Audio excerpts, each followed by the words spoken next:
Sonunda seni onunda diz çöktürdüm. Dik kafalı Türk. Yüceğini keseceğim Osman. Мы сегодня приехали сюда, Хаджан, наш родной край. Хаджан, его как гость мы пригласили сюда. Мы будем сегодня показать ему весь Да, Халиса. Хаджан. В каком году вы отсюда уехали в Ташкент? Я уже 45 лет живу в Узбекистане. Родился здесь, учился здесь. Я чемпион по карате, черный пояс. Худжанде, да? Да, в Таджикисте, в Таджикистане. По бегу первое место занимал, это в молодости. Мне сейчас 63 года. Да. Да, Халиса. И мы работаем, вот, мы все работаем вместе.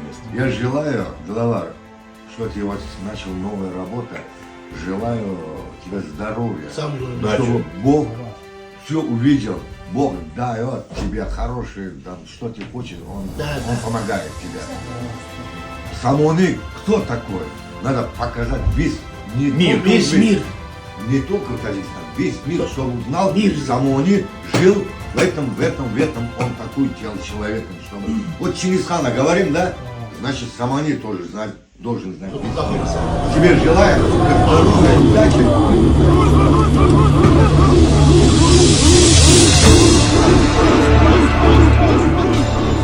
Osman. Yine elimdesin. Ben mülkümdeyim.